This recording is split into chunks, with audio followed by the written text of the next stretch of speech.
they asked Jesus, he was sitting on the Mount of Olives, and they asked him, tell us when will these things be? What will be the sign of your coming and of the end of the age? And this is what Jesus said. He said, take heed that no one deceives you.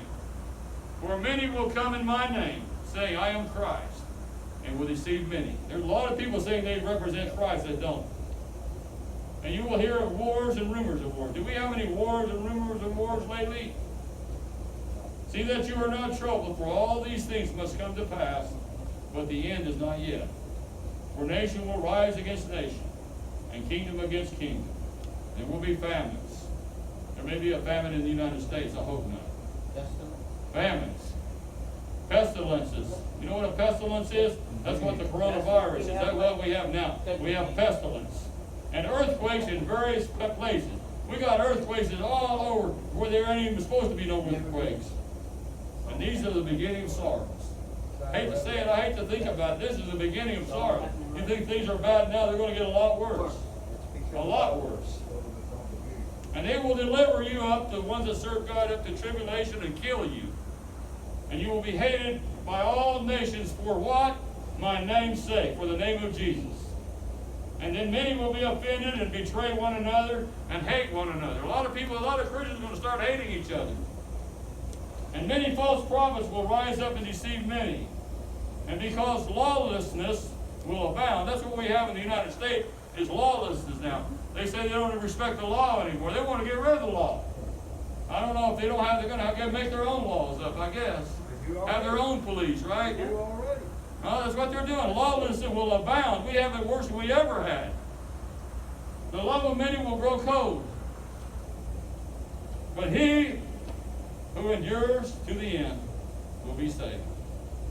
He that endures to the end will be saved.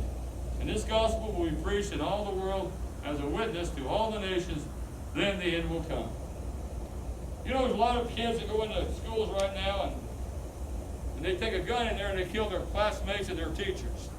That's how kind of morality we have today.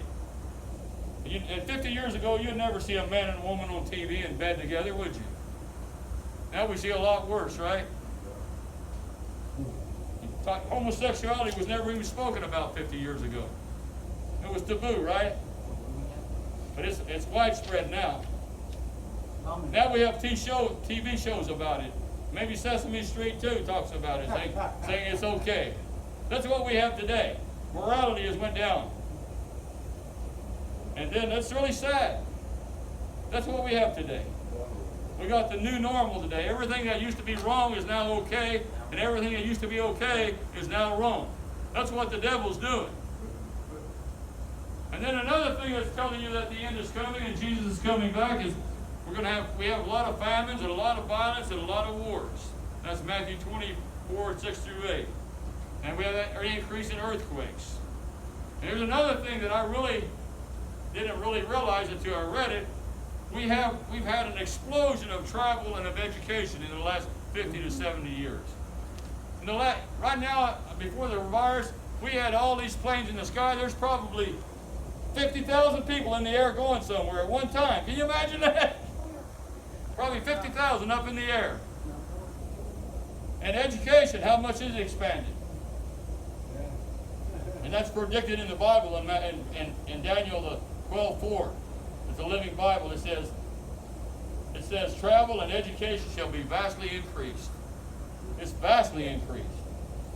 Another thing we have a lot more cults now, a whole bunch of cults. People believe in all kinds of weird stuff. And the occult, there's all kinds of, as people believe in psychics and phenomena, and they believe in spiritualism and Satan worship and witchcraft, nature worship, and the New Age movement. And it all takes away from Jesus. They don't believe in Jesus. They all attack Jesus Christ, the real historical Jesus Christ. They want to redefine him. They want to redefine Jesus Christ. They want to redefine the Bible. They want to redefine the doctrines in the Bible. That's what all of these cults and stuff are doing. These cults we have today. And it produces what you call doublethink, perversion. Doublethink perversion. And you end up with confusion, delusion. got to be ready for the Lord's coming, because when He comes, He's going to judge everyone. He's not going to just judge some, He's going to judge everyone. If you believe the King of Kings is coming back, how should you be living your life? Would you have been comfortable if He'd come back a couple of days ago when you were doing whatever you were doing? You know what I'm saying? Is there some books or magazines or videos that you need to get rid of or stuff like that? Yep. Do you watch TV shows that Jesus wouldn't want you watching? We got to be ready immediately when He comes and He knocks. When He knocks on your door and it's the end of time, it might be the time you die. He knocks on your door, and you're going to say, "Just a minute, let me straighten up this stuff. I'm going to get right with Him on my deathbed." Maybe, maybe not, right? Do we have a welfare mentality? Are you living for today only, with no regard for Jesus and His return? Are you putting it out of your mind, saying, "I've got time"? I used to be afraid because I thought Jesus was coming. I was a kid. I thought Jesus was going to come by tomorrow. I remember one time I was in Silver